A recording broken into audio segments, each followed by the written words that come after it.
Hello, everybody, and welcome in to another episode of the Couch GMs podcast. It is Thursday, February 12th, 2026. I'm your host, George Kurt, joined by the one and only Cody Roadcap. Season over. Obviously, our last episode before our break, too, but I'm happy to be here talking to you, Cody. Yeah, always a bittersweet episode. We wrap up the season. Super Bowl parade is happening in Seattle, or it happened in Seattle, wrapped up as we started to record this, but a little time off, reset, rejuvenate, and we're on to 2026 football season. Yeah, it's very little break, honestly, with the way the NFL builds the schedule, but we'll take the few weeks that we can here in the middle. And I mean, before we even jump into anything else, is it crazy that Seattle schools didn't allow the parade as an excused absence? Uh, sure, it's just like, but here's the thing: my son was or daughter, my child, we'll go with that. My child missed school today because they were sick. How are they going to prove that wrong? That's true. I don't know if you even need a doctor's note these days. I mean, I haven't been in school where I needed a doctor's note for a long time, but I think the workplace is pretty similar. Like once you hit like the 3-day mark, you need a doctor's note. But I feel like schools resemble that, at least here on the eastern side of the country. I don't know what it is in Seattle. So yeah, call your sister-in-law. Ask her. There we go. I'll ask her. Let her know. She knows these kids in preschool, but maybe she'll be able to tell me. I don't know. Maybe she was at the Super Bowl parade. Maybe. I'll let you know if I find out before we get off the air. But in the meantime, make sure you're following us at the Couch GMs, Facebook, X, Instagram, TikTok. We'll be sure to be there and interact with you guys a little bit while we're on the break. You can always DM us with questions there, or you can join us on Facebook, YouTube, and Twitch. We're going to be here Thursdays in the off-season starting in March, and then we'll have a couple bonus episodes sprinkled in there as well. We'll let you guys know what the schedule is as we build it in our break. In the meantime, Cody, why don't we see what's happening?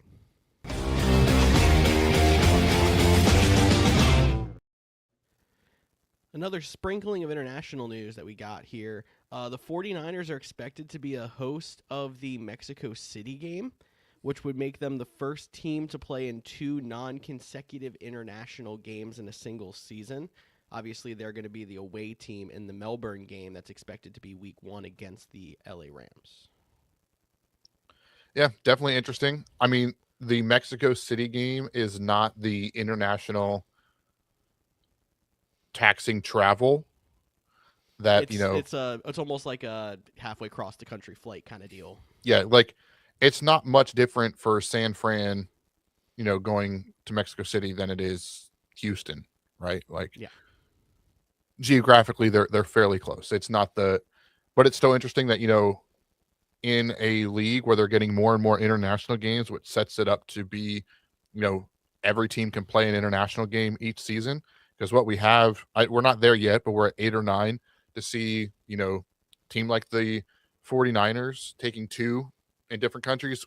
I'm still going to assume the Jags are going to have back-to-back weeks over in London in this upcoming schedule, unless something changes there. So definitely an interesting move. I'm intrigued to see who they play, if they keep it like divisional with Arizona, or maybe if they go this one, to an AFC opponent. Yeah, and I mean, I know the reason that they're hosting is because the NFC gets the extra home game, so they don't lose a home game despite playing 2 games internationally. I guess they lose a home game, but not one of their original 8. But it is interesting to me that they have them playing twice. Were they involved in the other Mexico City game that ended up being not one? No, that was the Chiefs and Rams. That was what I'm thinking of. I thought it was Chiefs Chargers. That the one that got canceled. If that's what you're talking about. Yeah, that might be it. Chiefs and Rams was the other game that was the game of the century that ended up being played in LA, because I think that's what I'm thinking of. I thought that game was Mexico. Oh, I thought that game was always LA, but no. that was forever ago. That was, yeah. So I was thinking maybe the 49ers are like the team that they're trying to set up as like Mexico's team, but then that was supposed to be a Rams home game. So never mind my theory. I will, because I forgot all about the past Mexico City drama. So at least they're playing it on grass, because the World Cup made them put grass down, unlike some NFL stadiums. Well, and some are getting grass for the World Cup, and then we'll be going back to turf. So, which is just hilarious, isn't it? For sure. All right, this episode, you and I just kind of wanted to break down some of the things that we could be expecting to see here in the offseason. Obviously, a lot of speculation. This offseason could be absolutely wild. It could be absolutely boring, and there's not really any in between. But I figured you and I can kind of just go back and forth talking about some guys or some teams that we think are going to make some interesting moves. Do you want me to start us off, or do you have something you want to just kind of throw out there? I'll let you start off with this just to, highlight a few things, almost to like put a bow on the season. The Raiders did officially get Clint Kubiak. They had his introductory press conference, went back for the parade. Now he's going back to the Raiders. Still some offense coordinator jobs out there. Still some defense coordinators. Obviously, Kubiak's going to have to be filled. So some coaching changes too we'll have to hit on. But I think that was the big news, and I'm sure as the Eagles fans getting Kevin Petula out of the building and down to Miami for him to go have a monster season with Malik Willis. Maybe that's a tease for something we're going to talk about in a little bit. I was going to actually, since you started there, I'll start off there because I wanted to start quarterbacks. And I think there's a few interesting quarterback situations, and we can hit a handful of them. I actually saw an ESPN headline that I didn't look into, but it was pretty good. Like, there's 10 teams and 15 potential quarterbacks for guys that are either free agents, teams looking for quarterbacks that don't have one, or teams that could be moving quarterbacks. And one of those teams is Miami, who, like you said, just did hire Kevin Petullo as our pass game coordinator. We don't know the status of Tua. If Tua gets moved, it's a massive, like, $99 million cap hit. But it doesn't seem like they want to move forward with him, and Malik Willis does seem like a good fit there. Yeah, I mean, Malik Willis, and when we do the free agency breakdown on our episode back, I'll go in more to it. But just the connections that he has to, being in Green Bay the last couple of years with Jeff Hafley, their GM comes over from Green Bay. Like, he seems like a good spot for him. But I think to broaden this scope out a little bit to kind of talk and like preview what we could expect in the offseason, I think quarterback's a great way to start. And I don't know if you saw too, I think Schefter dropped it like the day before the Super Bowl or some weird timing. But one of the things that owner meetings that they're going to bring up is the ability to trade draft picks more than 3 years out, push that to 5. Now we've never seen, or I shouldn't say never, we haven't seen in a long time a player get traded for 3 first-round picks. So I don't really know what I guess pushing out for 5 is you get 1, 2, and then you go a year and you get a gap in between or something like that. So I get the premise of that, but instantly it has to go to one of those teams has to be asking that question because they're trying to make a big move, and there's no bigger name that's going to get talked about this year than is Joe Burrow based on the comments he made, Cincinnati and whatnot. So is it Minnesota? Is it the Jets? Minnesota fired their GM. Would they let their interim GM trade for first-round draft picks even if over the course of 5 years for a job that he might not even have after the draft for a guy like Joe Burrow? How does that affect trades moving forward?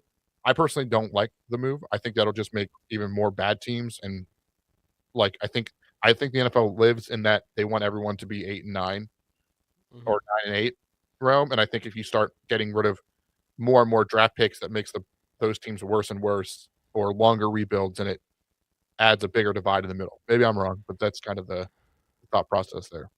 No, and I would agree with you, except two of the biggest moves I can think of in recent history where people were moving multiple first-round draft picks would be the 49ers when they traded for Trey Lance, who ended up not even being good for them, and they're still a relevant team. And the Rams didn't have a first-round pick for what felt like 7 years. And they still were in multiple Super Bowls in that window, won a Super Bowl in that window, were still relevant today. So I think that trading multiple years of picks, it might be like some teams that are already poorly GM'd or poorly run might be able to run themselves in the ground even more.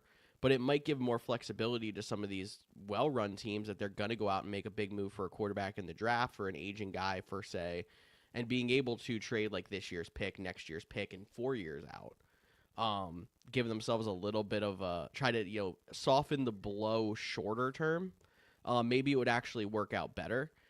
It's not something I knew it was coming up, and the only person that I think does make sense in this offseason that could be looking at a move like that as someone for Joe Burrow, because there's a lot of other quarterbacks we can talk about and we'll probably just name off, but they're not at the trading multiple first-round picks level. Yeah, I think Joe Burrow would be a name, for sure. If he gets moved, we can have that conversation if you want.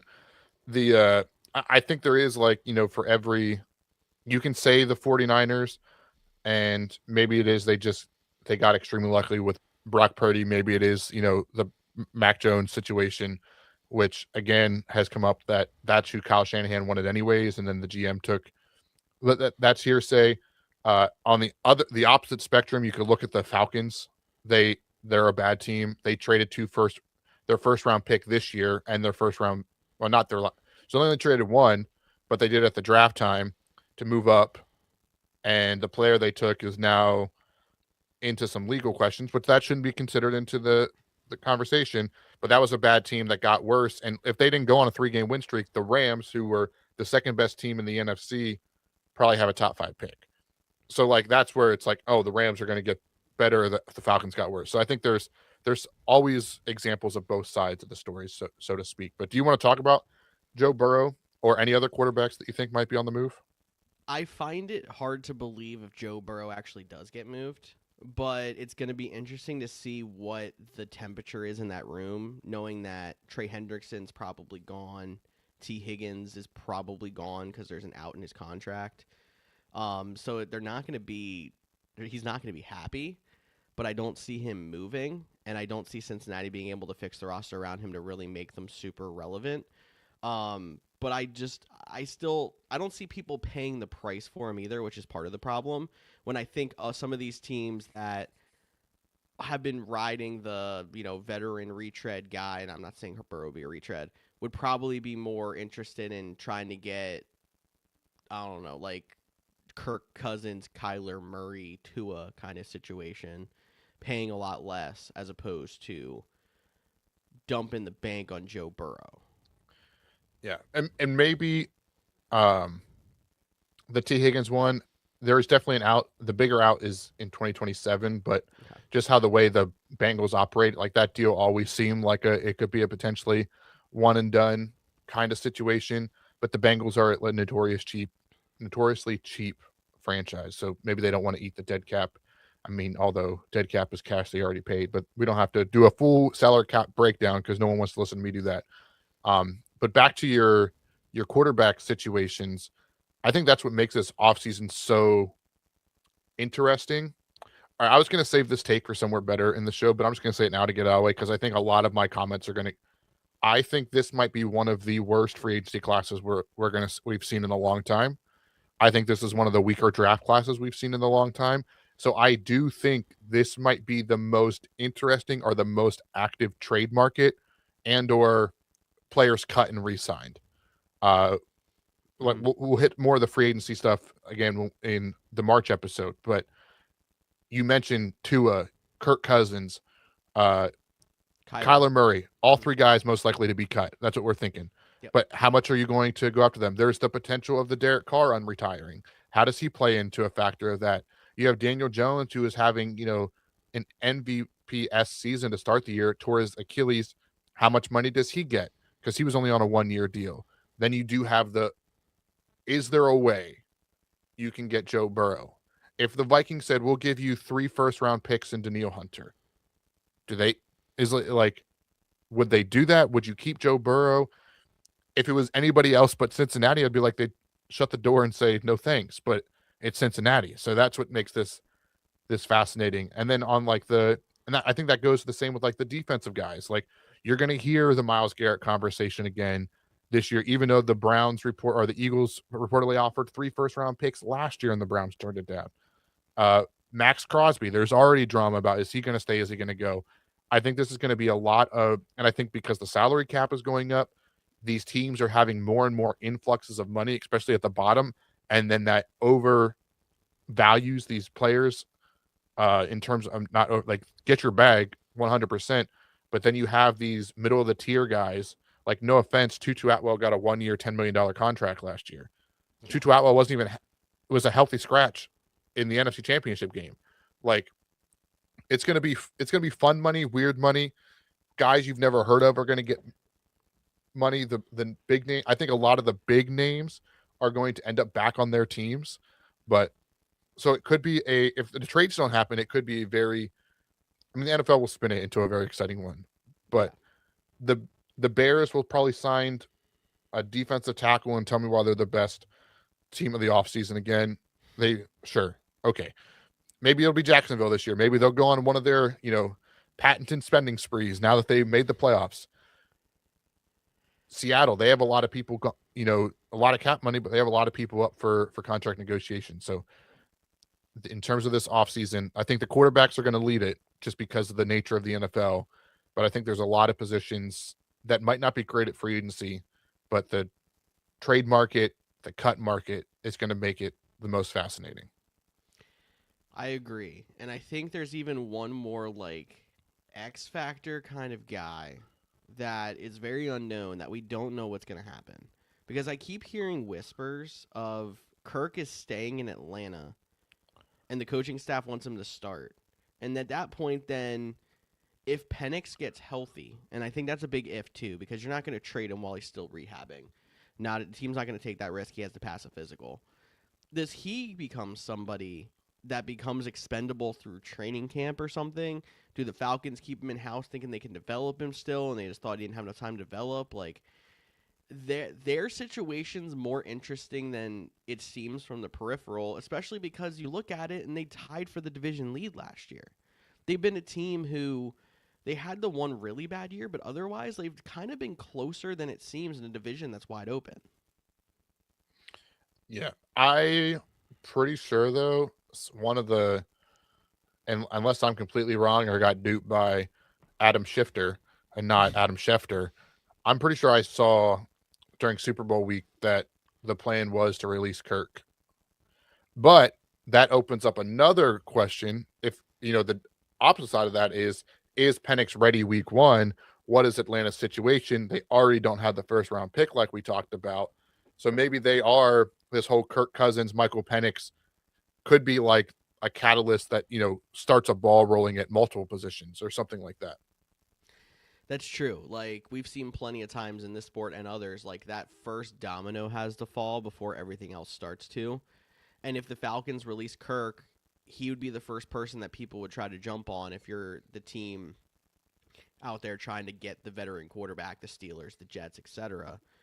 But once he's snatched up, can you coax somebody into getting a 7th-round pick 2 years from now to kick some salary off of Tua's contract? Could you do the same exact thing with Kyler? Do you pay enough to coax Mac Jones out of San Francisco because they're interested in keeping him? I don't think Mac Jones is going anywhere. I don't think San Fran, with Brock Purdy's injury history, can afford to let him go. Yeah, and it seems like the reports are he's going to stay there, and I would bet he would, especially now. Last year, I was going to bet that Kirk was not going to be in Atlanta, and he ended up staying there, and he ended up playing some games that ended up being semi-meaningful. I think Kirk makes a ton of sense in Minnesota. Going back, I guess the bridge wasn't burned there. Normally, you wouldn't see that happen because the GM that didn't want me got rid of him is already gone, but the coach is still there. And also knowing Kirk's personality from watching quarterback so much, he seems like the person that doesn't hold a grudge like that, and I think he would want to go back to Minnesota. I think he's the one that makes the most sense. If they want to make the splash move, we can bring it back to Joe Burrow would be crazy in Minnesota. Kirk makes sense to him to come back. And then can I spin this one step further on the Minnesota thing? Yeah. If they don't make a quarterback move, is Justin Jefferson on that team next year? Yeah. Unless he completely holds out, and we're talking about this in August. Because he gave a real half-hearted, McCarthy's my quarterback. I got to back him. It was basically like that. No. He doesn't seem happy, which is obvious for, and makes sense. Definitely. I mean, he had a down year last year for sure. He still had over 1,000 yards. The quarterback situation was rough, right? This was a team that won 14 games the year before, didn't make the playoffs. Then you watch the guy that you built a connection with last year go on and win a Super Bowl. It has to be tough for Justin Jefferson, Minnesota fans in general, It's great for Packers fans. Since we didn't win it, the Vikings fans suffer even more. I get that. But he has a $72 million dead cap this year as a wide receiver. Uh, like, I That move just doesn't make sense. it doesn't make sense. Like, you either are going to go all in, and I don't know if they're going to go all in on JJ McCarthy, because from everything that has come out, and obviously, narratives can be pushed. They let go of the GM. It's like the coaching staff wanted Sam Darnold. Well, that's easier to say now that Sam Darnold was, playing really well in the playoffs. If Sam Darnold would have fell flat too, which he didn't, I get that it might not have been the same situation. I think we can agree, though, Sam Darnold would have been the better option over JJ, at least to bring him back. It wasn't like it cost, exorbitant amount of quarterback money. Like, Sam Darnold should ask for a raise this year, like after just getting a contract, with Seattle. Yeah. But the Minnesota Vikings, they'll have to figure out if they're going to try the JJ McCarthy experience. Does it benefit them to go get a veteran like a Kirk Cousins, let him be the starter, let him come in or maybe not guarantee him the starter, but let him come in and compete. Let JJ McCarthy beat him out. Maybe it's a 4-week start, and then maybe Kirk Cousins like, no, if I'm coming back, I want to be the starter. And I think that's where the player has a say in these situations too, especially once they get cut and they are allowed to explore other options. And yeah, I think part of like who they get is going to be very telling on what they expect with JJ McCarthy. Like, if they, for example, coax Aaron Rodgers to do the Brett Favre path and go there for 1 year to end his career, Rodgers is starting the entire season. Kirk, I think there's a chance that he would go there and be the bridge and be the half-season starter and stuff. But if they go get, like, example, Daniel Jones, if they somehow Daniel Jones doesn't end up staying in Indy, which I don't see happening, it's insane. But if they get him to come in there, I expect Daniel Jones is probably being the long-term starter, and JJ might be on the way out. Yeah. I know we're going to do a free agency preview in the coming weeks, but since we're talking so much about quarterbacks, let's kind of, if you're up for it, play like we don't have to pick where we think they're going to go, so to speak, but just like listen to this list and then be like, man, this is a terrible year to need a quarterback. So obviously we have the 3 we talked about, and I'm excluding Joe Burrow because at the end of the day, I don't think he gets traded.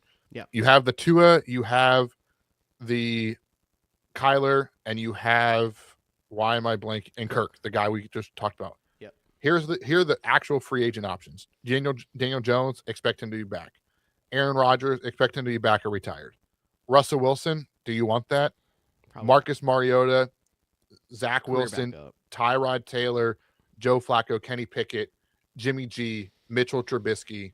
Like, which of these guys are moving the needle for you? Like, is that obviously Malik Willis would be in that category as well.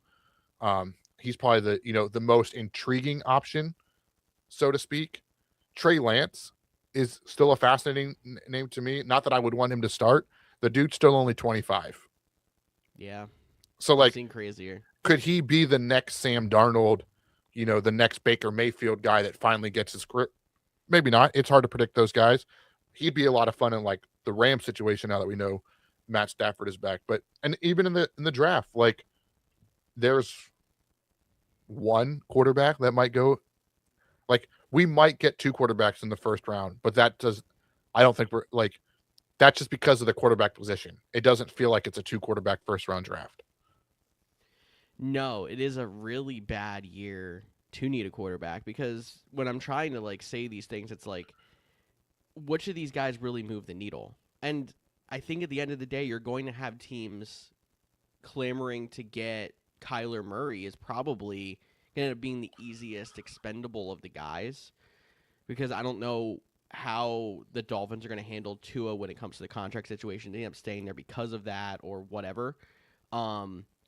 Because he's done it before, but like, I don't think there's any guarantee he's going to go to a team even that is a potential competitor and turn them around.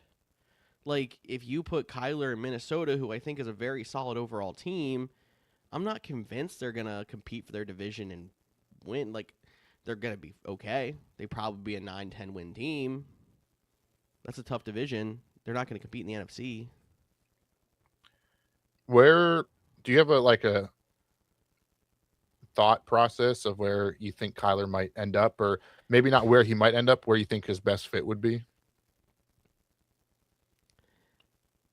I I just totally threw you on the spot in that You question. did, and it's weird because I've thought about like some of these other guys. Like I think Daniel Jones going back is fine. I think Kirk in Minnesota makes sense. Like Kyler's the one person who I haven't put a lot of thought into. The Jets I think would be one of the teams that's up there, but now I've recently heard that Derek Carr has some interest in going there, and with him being a free agent, that would probably sign for less. I think maybe that makes more sense. Let me rack my brain a little bit more. Do you have an answer? No, I don't. Him and Tua, I think you can lump them together. I think they're going to be two of the bigger names to fall in what happens this free agency draft season. Maybe one of them they get held on through the draft to see like kind of what happens, so to speak. The Jets are going to be talked about with every quarterback because they've said they wanted a veteran. They're the number 2 pick. They're going to miss out on, or maybe they're not the number 2 pick, but they're in the top 5, but they're going to miss out on Fernando. Dante Moore went back. Tyler Simpson's not the guy to take in the top 5. They're 2. They are 2. So like, it sounds like they want a veteran there. I just don't know, like, but when I think of all the teams, right? Like, so there's a lot of teams that need quarterbacks, but like, if I go through them, I almost I don't know if there's a better option. Like, let's go to the NFC South. Like, it sounds like they're going to stick with Tyler Shuck, right? I can't blame them either. I don't see the Falcons, letting go of Kirk to bring in a Tua or a Kyler. The Panthers, they seem like they're in on Bryce Young, right? Got him to the playoffs. They're going to keep rolling with that thing. Buccaneers, they're not moving on from Baker. AFC side, Trevor Lawrence was in the MVP conversation. He's not going anywhere. Titans aren't getting up on Cam Ward. We're expecting Daniel Jones to be back. Are you swapping CJ Stroud for Kyler Murray? I'm not. No, I think they're better. They're more than likely giving CJ Stroud another year, and if this happens again down the stretch, then there might be some more questions. I don't see any indication that they would move this quick. I completely agree. If we move to other divisions, let's look at the East. NFC side, Hurts, as much as Eagles fans go back and forth with them, you're not swapping any of them. Dak, Dak's probably might be the best quarterback in the division. Daniels, obviously banged up, not going anywhere. Jackson Dart, not going anywhere. AFC side, you got Josh Allen. You have the Jets. That's the big one. And then you have where are the Dolphins going if they get rid of Tua? Malik Willis. Just write it in stone. Unless the Jets outbid him. But I think they're going to go Malik Willis. Unless they want to just, the Jets take Tua, the Dolphins take Kyler, and then we go from there. But then on the other, I said Buffalo, the Jet, and the Patriots obviously have Drake May run up for the free agents. The only other teams, I don't need to sit here and go through the other 16 teams. If you want me to, I can. But off the top of my head, what's happening in Cleveland? But they already have a quarterback mess with the Deshaun Watson thing. They're probably just trying to give Shador another year. Plus Shador. Yep. Then Pittsburgh, if Rodgers retires. Yes. A Kyler Murray in Pittsburgh. I don't think Mike McCarthy would like that, so that's probably not the best fit. Would he like a Tua better? I don't know. No. Didn't think so. I honestly Fields back. I'm starting to not think Tua gets a legitimate shot to start anywhere. I could see Tua in Vegas as a gap. If you're why would you do that? Because he has nowhere else to go. Day one starter is what you're saying, right? I'm saying even given the opportunity to compete. So I'm not even giving him the opportunity to compete for a starter with Fernando. You're just playing Fernando. So you're saying that I'm trying to think, is there any other team that would be taking a quarter. Like, there's not going to be many quarterbacks in round 1. Maybe Minnesota. If it's him and JJ, I think that's a competition. Yeah. This does just, it feels like a play with the cards you're already dealt kind of thing at quarterback this year. It sounds harder and harder to make fits the more we talk about it. Minus the Dear obvious ones. Jesus. What? I just forgot how bad this Deshaun Watson contract is. And I looked it up. And they were able to avoid it last year with him on injured reserve, but this year, nope. Do you know what his dead cap would be, Deshaun? How many years does he have left, first off, if you don't mind me asking? This is technically his final year. They've added void years on, but they will escalate to the cap. It's probably something still ridiculous like 100. I'll give you next year as a free agent, he will hold a $50 million dead cap. As a free agent, 120. $131 million, according to Spot Track. That is what? Yeah.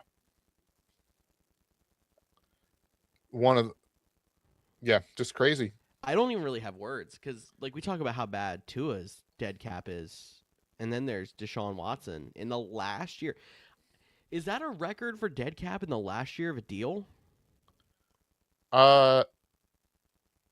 Probably, but it's because they've just essentially, they kick the can so far down the line. Yeah, and in theory, now, not to get too nerdy here, if they wanted to, let's see, I believe they could add one more void year if they wanted to reduce his cap hit next year, do him as like a post June 1st cut, or they'd be paying forever. But so, buddy, that's crazy. Okay, well, sorry, I did not mean to derail the show like that. I just was like, we're talking about the Browns. Can't remind me what his contract is. Yeah, it's bad. They have 2 first-round picks though.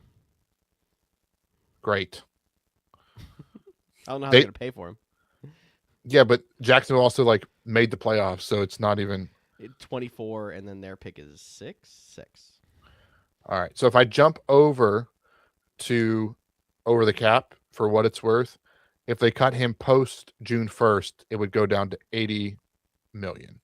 Still ridiculous. Better. Yeah. Man,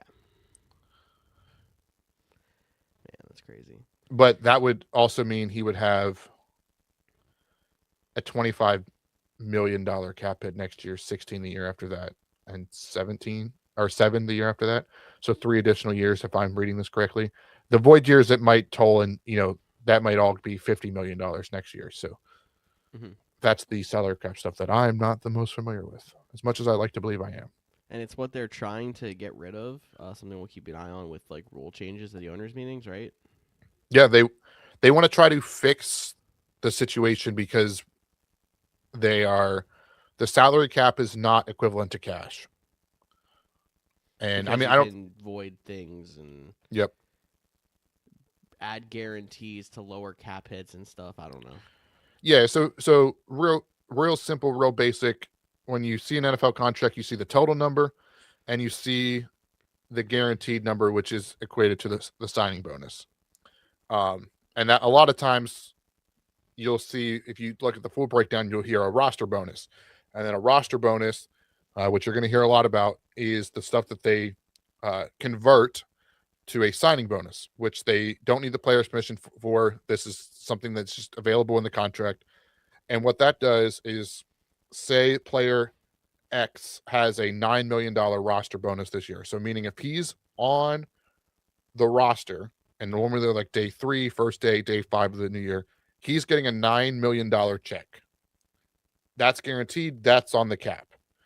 If they convert it, and let's say there's 2 years left on his deal, they convert that to a $9 million signing bonus. they can split that in half, 4.5 this year, 4.5 next year. So at the end of the day, they're still going to pay that $9 million on the cap. It's just how the mathematics of the whole thing. Got it. Okay. That makes sense. That's the best explanation of restructuring contracts that I've heard yet. So thank you. Yeah. As someone who was a diehard, the salary cap is a myth person, I believe the salary cap is real, but it can be very manipulated. And I think that's what the league wants to go for. That's why, and same thing, if you sign a player, let's say you sign him 5 years, $100 million, $80 million guaranteed. Okay. Yep. That's, in a perfect world, be like, 5 years, 100 million, 20 million, 20 million, 20 million, 20 million. That's just going to be, that's not how it works. No. They can give him that 80 million will get split up over the 5 years, and then they can pay him the veteran minimum. So it's just that on the cap. Then that's kind of how the manipulation starts. Makes sense. And then if we get into void years, we're going down another rabbit hole and just too much nonsense. That's why there's paid professionals. Yeah, there's literally cap experts on NFL front office staffs that work alongside the GM to manipulate numbers. It's absolutely crazy. But I know I just to peek over numbers too. I was seeing earlier that they actually are starting to come out with charts of amount of cap relief teams can get by doing simple restructures of contracts. And the Cowboys this year, for example, can free up $130 million in cap if they wanted to this year by doing simple restructures, as opposed to the bottom team on the list was the Eagles can free up a whole $200,000 this year, because they're a team that has kicked the can down the line so far that now they're at the point where they can't really do it anymore, which is why they were very cautious about making moves last offseason. Yeah, and they'll still have avenues and yeah. They could, example, sign some guys to extensions, correct, and restructure contracts that way. That was just simple restructures from what I understood, which was exactly what you were saying of converting roster bonuses into signing bonuses. Correct. And I think you're going to hear a lot of, you're going to hear, and some people probably listen to this know this, you're going to hear a lot of words especially around free agency. You're going to hear, roster bonus, signing bonus. You're going to hear restructure, pay cut, conversion, which a lot of those restructure and conversion are simpler. But a restructure is not a pay cut. Even if they're they restructured and saved $6 million. No, they're just saying we're going to pay $6 million next year or over the course of 3 years, where a true pay cut is they rip up the contract and lower it. However, when you rip up a contract, even if a player takes a pay cut, that money that was the original signing bonus that was prorated over the life of the contract is still accounted for. That's how you get dead cap in the beginning. So hopefully that wasn't too nerdy. No, I think that made sense. I hope people out there appreciated it. Put in the comments if you're listening and your head is spinning to tell Cody to just stop talking. I'm just looking. Yeah, so you mentioned the Cowboys, right? Yep. And that's because they have Dak Prescott, right? Looking at I'm not going to do all the numbers, but he currently has a cap number of $74 million. But he has a $40 million guaranteed salary. So they can basically say, we're going to cut that up and we're going to pay more of that next year. And that's how it's going to convert. And they can do it for some other stars and stuff like that as well. Mm-hmm. That's why we saw this is how teams have been preparing for, the increases of the cap. And then this void year stuff happened when COVID happened and the cap went down or stayed consistent. And teams started pushing out more money, waiting for these numbers to escalate and rise like we have been. However, that leaves teams like the New England Patriots last year that literally had over $100 million in cap space. And we're like, we don't have enough players to sign for this. And that number rolls over into the next year as well. So there's the nerdy segment. I'm done being nerdy. I'll bring us back on track because the Cowboys are an interesting team. Because not only are they going to be looking at what are they going to do at the running back position, because Javonte Williams is a free agent, he was on a 1-year deal. The bigger story is George Pickens, who is going to be a free agent, is expected to be tagged. But is it going to be a tag and trade? Is it going to be a tag and sign? I doubt he's going to play on it. What are your thoughts? It'll be a tag and sign or tag and extension, tag and I don't think they trade him. That's just not how I. Yeah, And I I don't don't see think. any way he doesn't get tagged because they want control of his, him. I mean, it's also Jerry Jones. So if he's like mouse off to Jerry Jones or something that irks him, he'll be like, "Fine, whatever, you can go. I don't need you." And I could see that situation, but I expect him to get tagged. I don't. I don't know if you saw the people in Green. Micah Parsons was trying to convince him to come to Green Bay. Yep. Stuff, and it's just like, where are we going to put him? I mean, I love George Pickens coming out in the draft so much, but I think he's going to be in Dallas. I think he's going to stay in Dallas also, seeing their cap room, seeing they probably smell blood in the water with Washington not having a great year, with Philly having the question marks. Like, it makes sense for them to go in at this point. They probably should have been focusing more on going in before they traded Michael Parsons, but that's just me. The only thing that doesn't make me confident in it 100% is because it's Jerry Jones, like you said, and he's done some really weird stuff. So I could see him letting Pickens walk for some reason, but he shouldn't. No, yeah, I agree for sure. And I do think what is interesting is like George Pickens is probably the cream of the crop in terms of free agent wide receivers. Yeah. Which I also think is a very interesting situation if he doesn't get tagged, but why I think he is going to be. Because after him, like you get to the line of really good number twos, borderline number ones, and then Mike Evans. But Mike Evans, or if you want to throw Keenan on there, like the older guys. Yeah. But then your next like best available, so to speak, at wide receiver, Jawan Jennings, Alex Pierce, Wan'Dale Robinson, Romeo Dobbs, Rashid Shaheed. That'd be your next 5 or 6 under age of 30. If you want 30 or higher, you can throw in Debo, Keenan Allen, and Mike Evans. Like, again, is one of them going to be pushing $30 million a year because there's so much cap money out there? Like, do you want to give any of those guys that kind of money? Like, yeah. Can I why do you think about that? Uh-huh. I do want to say one thing. As we do this, and this is kind of like a PSA, and we're sitting here, we're breaking down the numbers, we're talking about the money and stuff like that. Remember, this isn't our money. Like at the end of the day, these players go get their bag, they get what they can. Great. Some people will say players shouldn't be paid this much. They're football players. It's not whatever. Go get your bag. At the end of it, don't get mad on how much money your team spends, because at the end of the day, it's not your money. Right? Like no one's taking the money from you specifically. You are helping pay when you buy jerseys from team stores and stuff like that, but it's not your money. The salary cap free agency is supposed to be fun. Trades are supposed to be fun. Don't get too bent out of shape on the numbers and stuff like that. Let the people in the front office handle that kind of stuff. Very true. And honestly, most of the money that the players are getting, actually it might be all the money, I'm not exactly sure how it works, but is coming from media deals, really. It's not coming from you. Well, it comes from a pot that the media, like owners, they basically split profits like 51 and a half or 51-49 or whatever, and that pot goes into the player pool.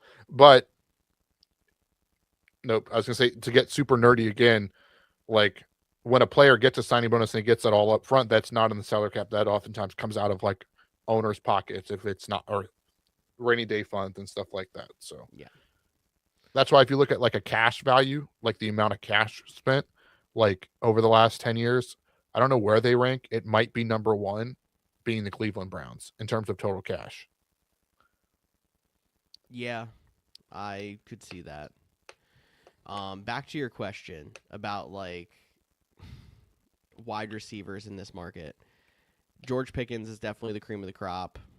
Your veteran guys that are older than 30 that you could try to bring in, but like I don't think Mike Evans is going anywhere. So he's kind of out. Keenan Allen, it still feels kind of to me like Keenan Allen wants to stay in LA too, though. Like I don't know what their salary cap situation is like if they'd be able to work it out, but a 1-year deal for him again, and it's not going to be super expensive because he didn't really, blow the doors off, and he's 34 years old. Feels like it makes sense.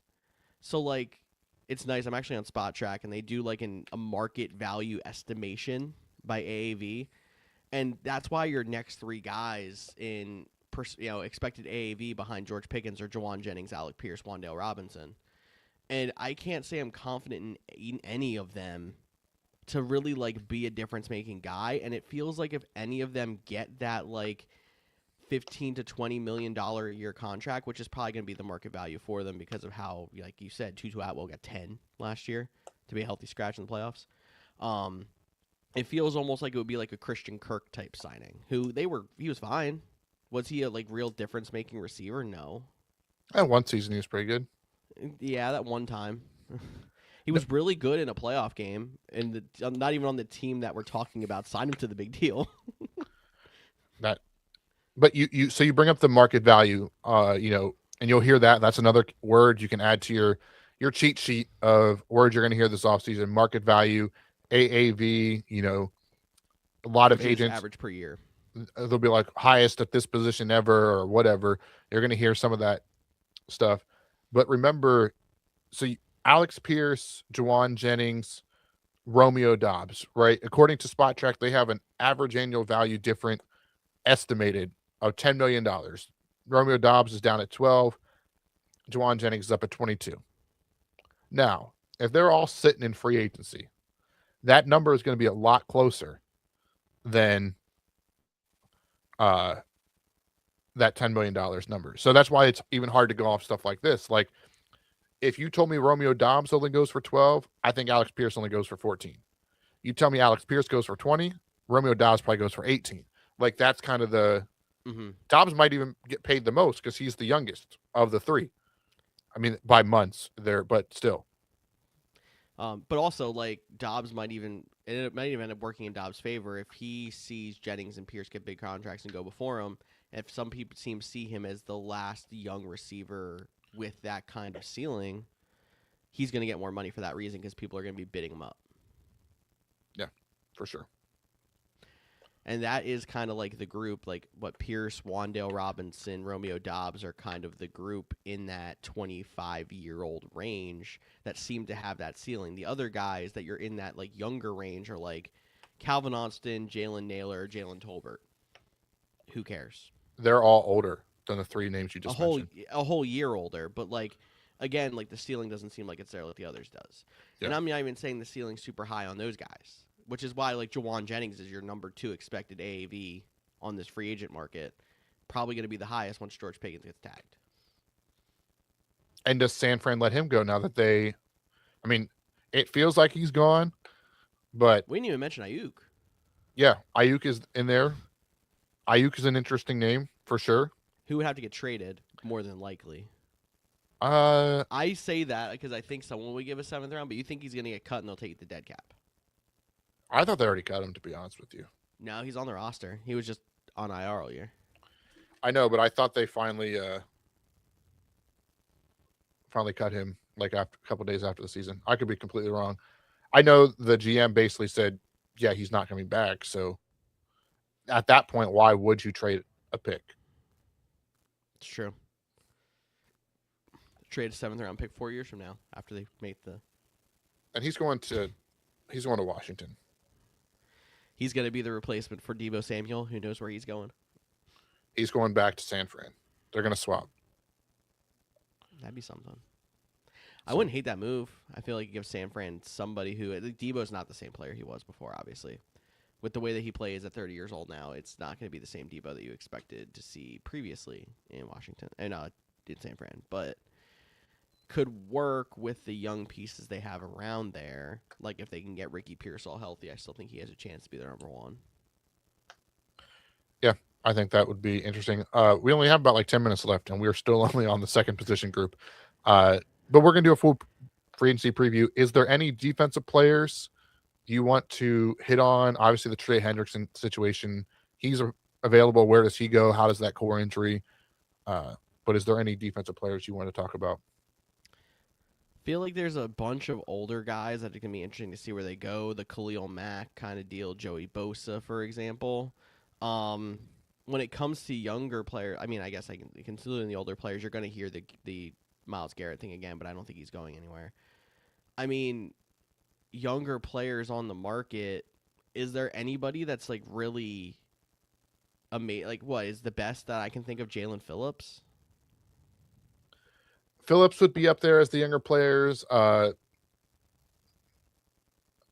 Afe, got traded from Baltimore, had a strong season with the Chargers. He's 27. Say that name again. I think I said it backwards. You did. Odafe Owe? Yeah.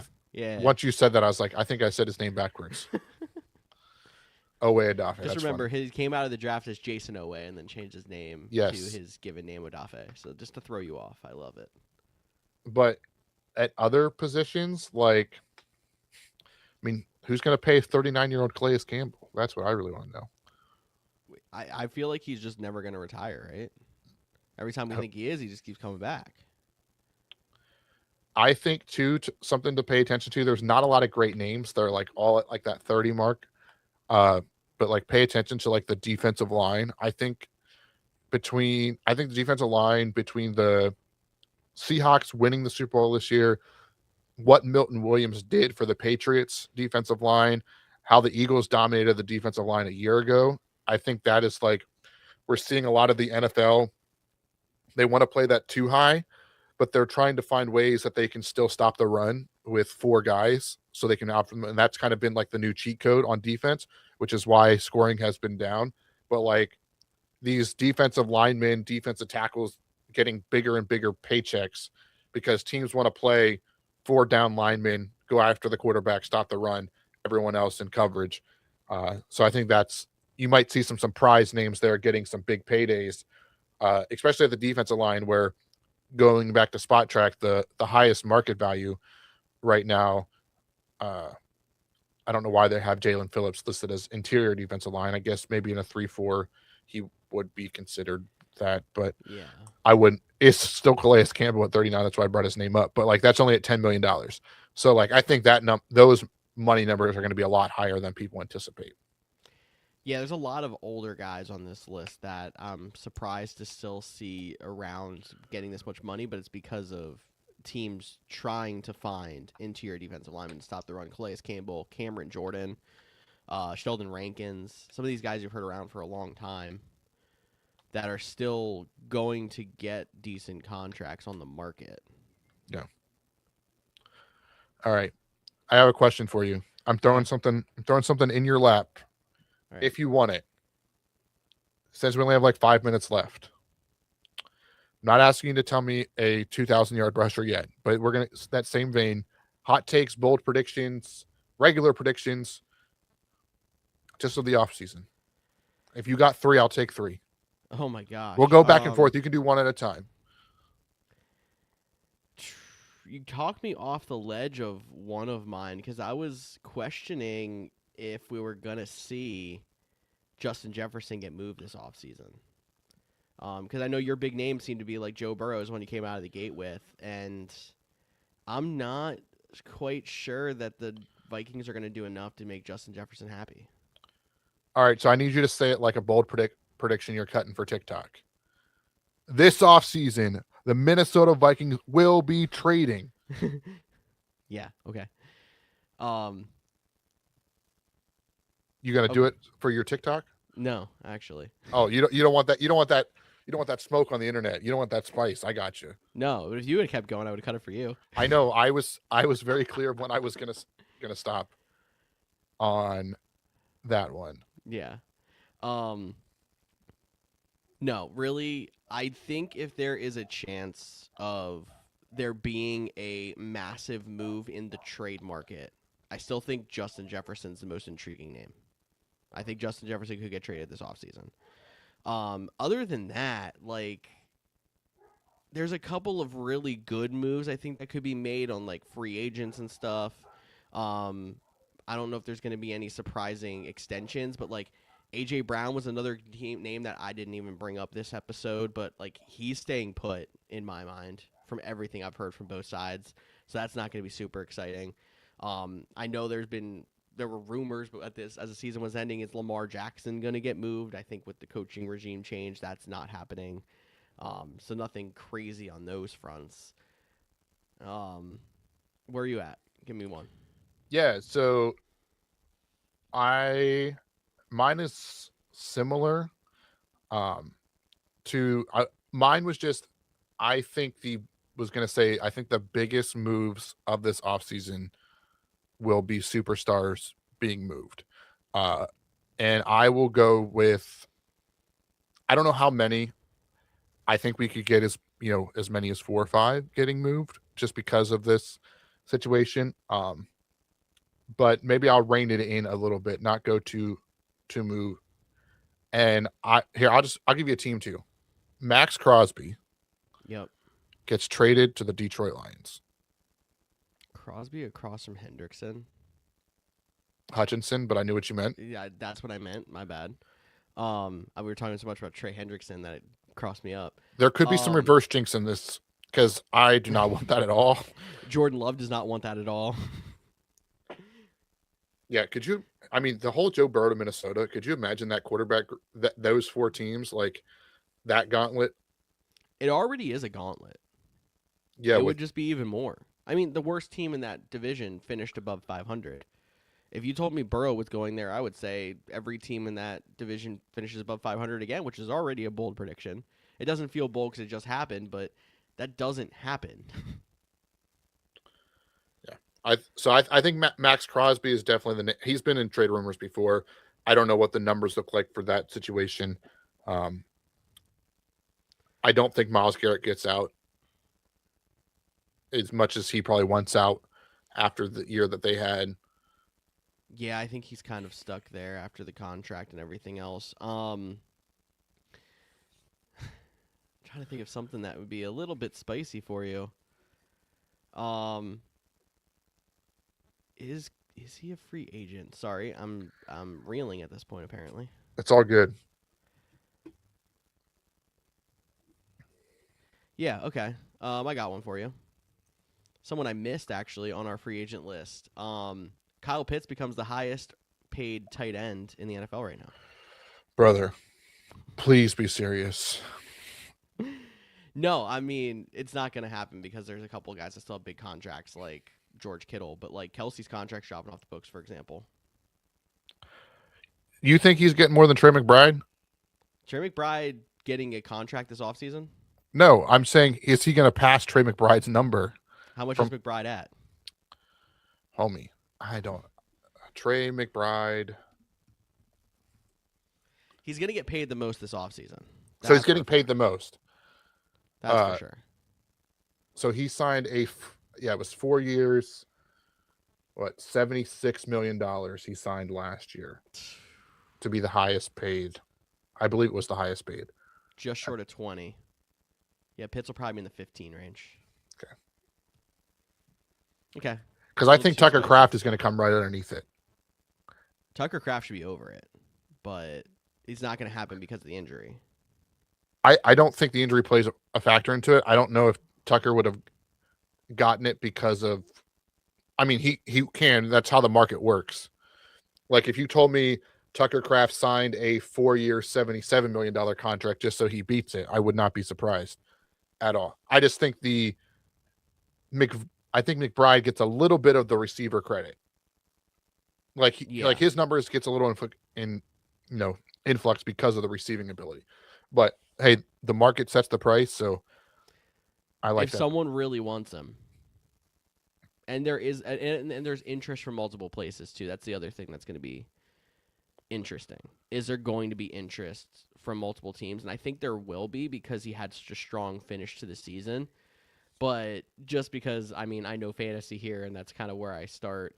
Like, he was the worst tight end 2 in fantasy in a long time. He was great. He had a great year, but like the bar was low. All right, my final prediction before we get out of here. Tennessee Titans Mm-hmm. currently have the most cap space. They will probably spend the most money. Mm-hmm. Some people will crown them as the offseason champions. They will not be. They will still not be good next year. They will spend a lot of money and still not be very good. I mean, that's Is that it's not within the realm of possibility because we've seen like the Jags did it how many times, the Bears did it how many times, but it doesn't mean that they could set themselves up to be good in 2 years. no.